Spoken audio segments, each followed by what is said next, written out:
Oh, Gregor. You're a giant bug now. Oh, hey. Didn't see you there. I know what you're thinking. Another car review? It can't be. It can't be. I mean, he's catching us so off guard. With these outfits, the first time, it was a button-up. So I was like, okay. So this is the trend. Second time, it was unbuttoned. So I was thinking totally new video, but no, another car review. This time, single button at the top.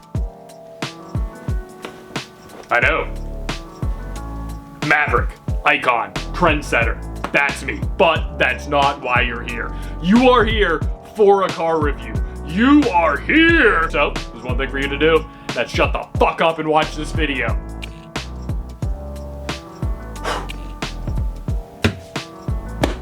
I gotta see what's going on with this guy. He's a fucking bug. Oh.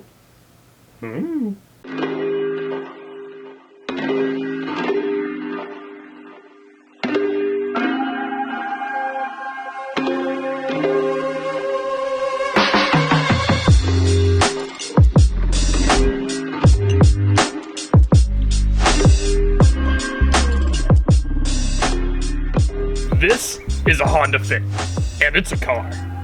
Well, it's a hatchback, but hatchbacks are cars, right? Technically, trucks are cars if we go by my boy Merriam-Webster. But if someone said, hey, I'm taking the car to the store, and hopped in an F-350, we would instantly lock them up in an insane asylum, wouldn't we?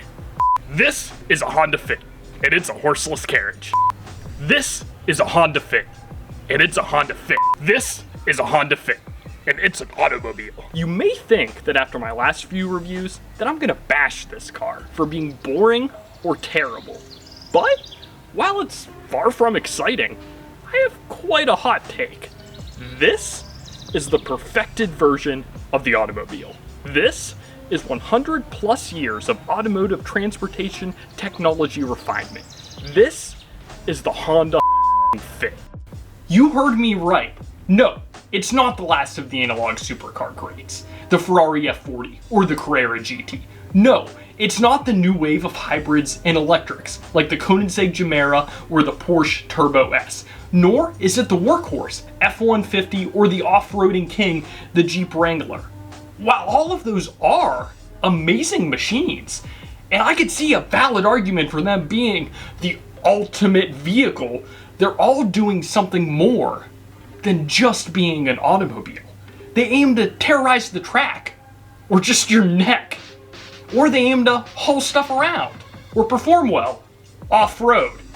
At the end of the day, they all have a focus other than just being an automobile. Now, you can just drive them down the road, but their focus on doing something else makes them just not as good as the Honda Fit at being an automobile. History time, y'all! There's a lot of controversy over who created the first automobile, and I am not gonna get into all that. So I'm gonna go with the mostly established general consensus. It was Carl Benz when he invented this thing in 1886. Patent number 37435. Described as vehicle powered by a gas engine.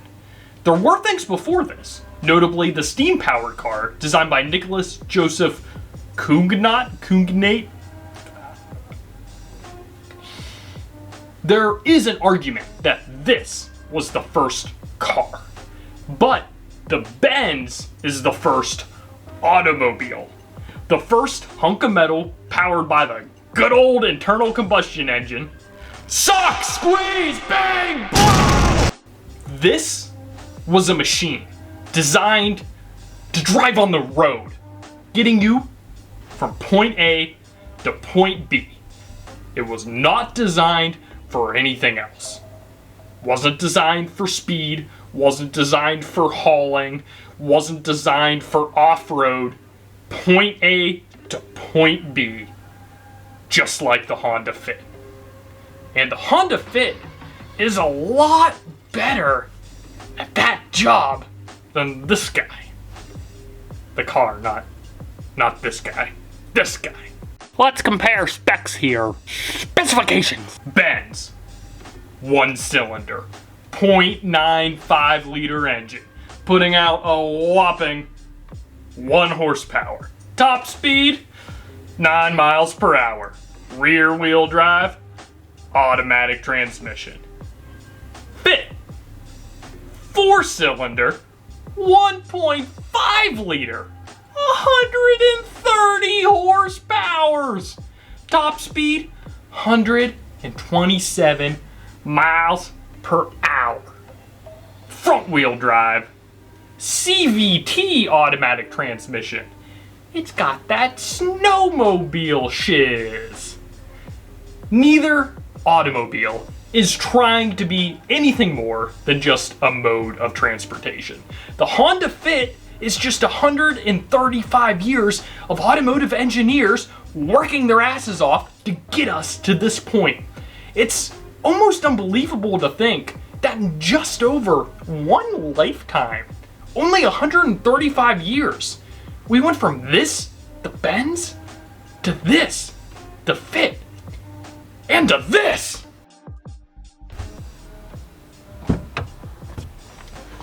Now that you've got some education in you, you're likely asking yourself, but really, the Honda Fit?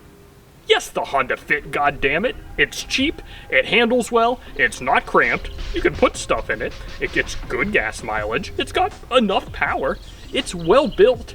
If you need something more than this, you need something that's more specialized for your specific purpose. For example, let's look at the most popular vehicle in America, the Ford F-150. This vehicle is designed to tow, haul, and drive off-road. Sure, you could buy one, never put a thing in the bed, never hitch up a load, never take it off the pavement, and many people do. But it's just simply not as good at being a point A to point B machine as the Honda Fit. It handles worse, it gets worse gas mileage, it's harder to park, it's faster, but not in a meaningful way if you're obeying traffic laws. Even then, I'd argue the power doesn't do much for performance, as it's geared for towing or hauling. You're gonna feel that a little bit faster, but real world, it's not gonna make too much of a difference. And the biggest, most important thing, even if you look at those other things and say, well, I like driving on the road better, I like how it feels better, or whatever you're gonna say, it costs so much more.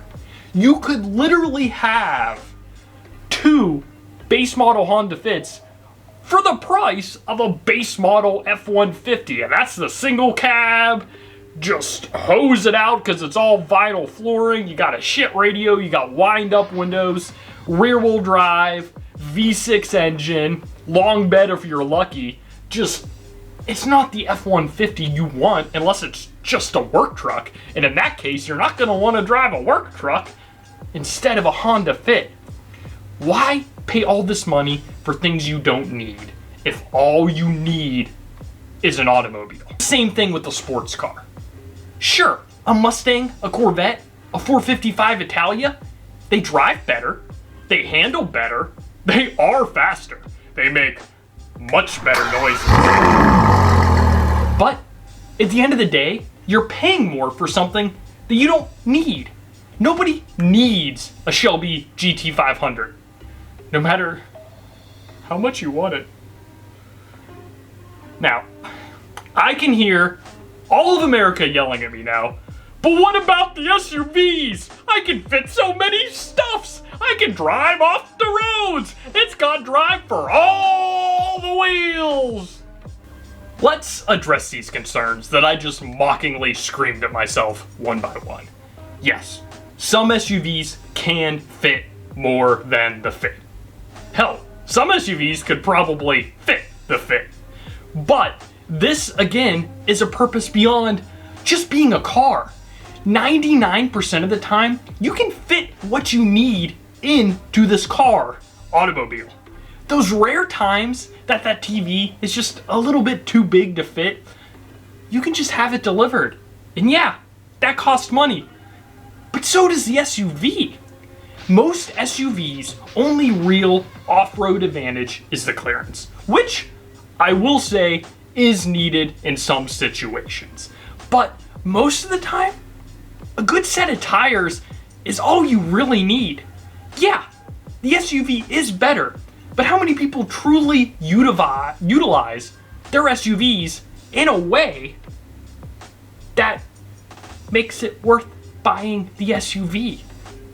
I'd be willing to bet a lot of money, and it's not many. To everyone who's screaming winter at me, snow tires. The research shows that snow tires, they corner better, they stop better, they just overall handle better than something with all-season tires.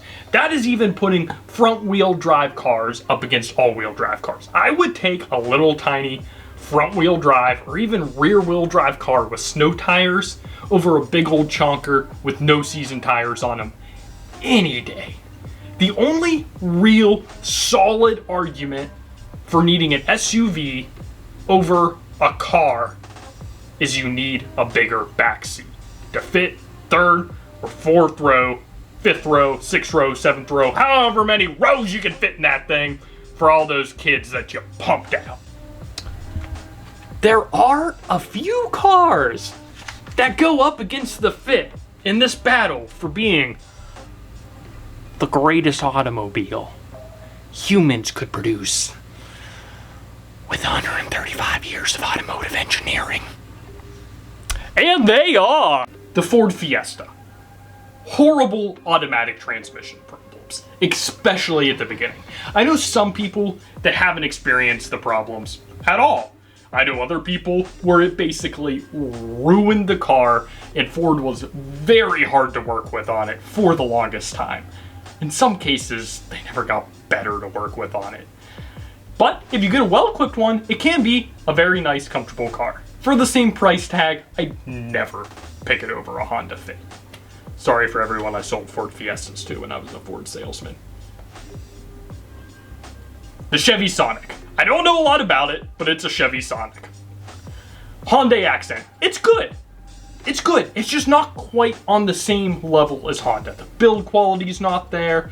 The handling and power are good, not as good as the Fit. Overall, if you don't find a great deal on it, I would choose the Fit over it every single time. If you do find a great deal, the Nissan Versa, similar situation to the Hyundai. It's good. It's just not on the same page, and I just don't trust the brand as much as I do Honda. The Kia Rio, I don't have any experience with this car, but it's a Kia, so it looks really good, and it drives terribly, and it's gonna fall apart around you in a bunch of little tiny ways. I had a Kia at the car dealership, had 2,000 miles on it. The key wouldn't switch open. I still have the key to my 2001 Passat. Right open. Every time. Every time. Come on, Kia. If you can't get a switchblade key right, how am I supposed to expect that the rest of the car is going to be okay? The Toyota Yaris. Yeah, the Toyota Yaris is pretty much just as good as the Honda Fit. We're just going to pretend it does not exist for the sake of this video, or rewind, rewatch. Every single time I say Honda Fit or show a picture of a Honda Fit, just think Toyota Yaris or visualize Toyota Yaris. Because you could really say the same thing for both these cars. Very reliable, point A to point B, cheap, good features as standard. You can't go wrong with the Honda Fit or the Toyota Yaris. But the Yaris isn't real for the sake of this video. If all you need is an automobile, if all you need is point A to point B, then I present the ultimate vehicle, the Honda Fit.